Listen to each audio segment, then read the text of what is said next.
Anger is like a kettle boiling with too much water. If you don't take it off the stove, it's going to just make a big mess and damage the kettle.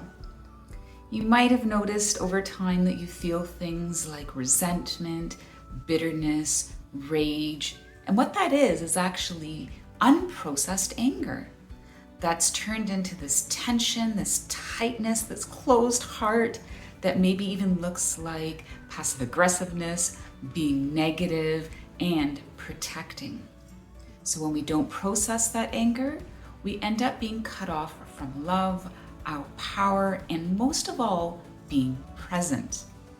I'm Tanya, and I help people get unstuck by letting go of the past through their belongings, your beliefs, your thoughts, how you waste your time, so that you can reconnect with yourself and your life purpose. In my last video, I talked about anger and I did a guided meditation to help you release anger. And in this video, I want to give you 3 techniques that you can do on the spot. 1, how to release it in your body. 2, how to reconnect with your heart. And 3, how to transform that anger into passion. Let's get started. So let's first look at 5 ways that you can release anger in the body. The first one is venting, the most popular. However, I'm going to caution you to be super intentional about how long you do it for. Whether you're journaling, venting to a friend, a therapist, keep it to a minimum, even like 5 minutes, because otherwise you're rebuilding that energy, you're hardwiring it in your brain, and you just keep it going. You're not actually processing or releasing it if you continue to extend it. The second one is shaking, and I recommend this for a lot of different intense emotions. It helps reset the vagus nerve, helps release that energy that's trapped in the body, and just go nuts.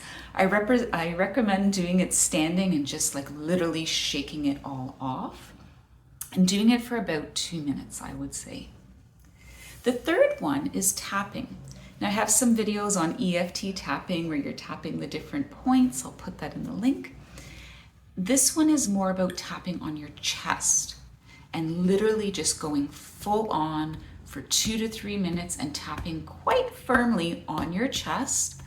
And that's a great one to release intense emotions like anger. The fourth one, I like to call it the tiger, and that is where you're physicalizing as if you're being attacked by an animal. You can do it with your hands and your face, and you're just gonna be like, and go full on. And even if you just do it for 2 seconds full on, it can be very powerful. See how you feel afterwards. You might start laughing. That's happened to me. You might start crying. And see if you need to do it again to release it. I find this one a great one if you just literally have like 10 seconds to recalibrate and nobody's looking. The last one that I want to share with you that's more of a physical one is putting your hands on your heart and then breathing in one way and out the other and doing it really fast. So just like, and doing that for a few minutes. Now I get dizzy spells, so I tend to do it a bit slower, but it can still help you realign and connect the mind and the heart again and create that synchronicity as well as releasing that energy. Let's move on to how to connect to your heart. So once you've done these different exercises, maybe all of them, maybe one, you're feeling a little calmer and maybe just have a tiny bit of anger left, you can do a quick breathing exercise where you breathe in what you would like. So that could be peace, love, harmony, groundedness. So imagine breathing that in and then breathing out any residual anger, resentment. And when you breathe it out, you could even do that tiger face, that angry face to further release that energy. Once you're feeling like you've gotten rid of the residual, the next thing is to connect with your heart. There's a number of ways you can do this, putting your hand on your heart, imagining that energy growing. You could also breathe in green light to your third eye, breathe it out back down to your heart chakra and do that for a few minutes. And again, once you feel another shift of calm and connection to your heart, now it's time to take that energy beyond. And so you're going to sit And put your hands together and imagine that there's a ball of that love energy. And every time you breathe in, you're going to expand it, and then out, contract it. So, and really feel it in between your hands, and continue that until you get to the point that your arms are all the way out here and you're actually feeling that love energy in and out. And once you get to that point, then you're going to imagine that you are in nature, connecting with the birds, the trees, the water, the air, the sun, all the elements. And then imagine all of those people, all of your loved ones, fully healed, including yourself. How would they behave? They'd be behaving from their heart. They'd be acting from their heart. So really embody that and feel it and send that love outward. That's a really great one to do as a daily practice. Last but not least, as you go through these 3 phases of releasing in your body, connecting with your heart, now it's time to transform that anger into passion.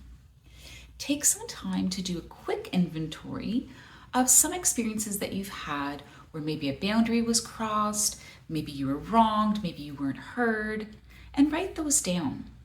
And then beside it, write down, well, what did you learn from that experience? And then see, well, how does that experience, how does that lesson connect with what I love doing? And then from there, go, okay, well, what's worth letting go now? Now that I've assessed the situation, I looked at what I learned, I see how part of that has to do with my passion, part of that has to do with what I love doing. So you know what, I can let go of that other stuff. And then what you're left with is passion, maybe a life purpose, maybe a mission. And then you can transform that energy into creating something beautiful for yourself and the world. So a little bit of a caution here.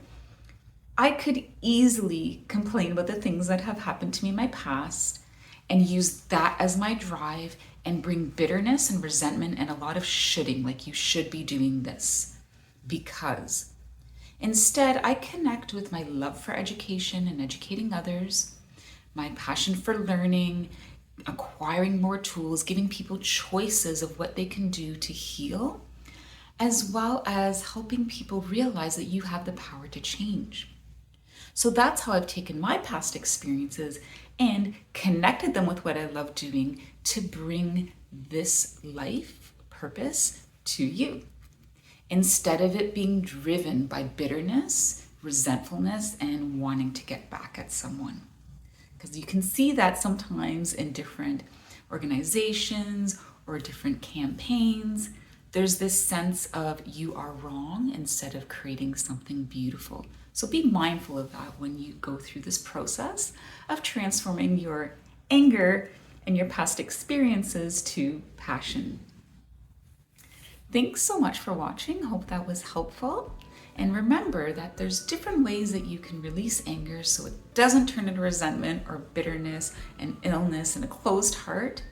And the first one is releasing it physically through the body, through different exercises. The second part is connecting with your heart and expanding that energy. And then the third one is taking some time to really look at what you've learned, what you love doing, and transforming that anger into a life passion. Thank you so much for watching. Remember to like and subscribe, and feel free to write in the comments section if there's a topic that you would like me to cover. I'm happy to do that. Take care, and until next time.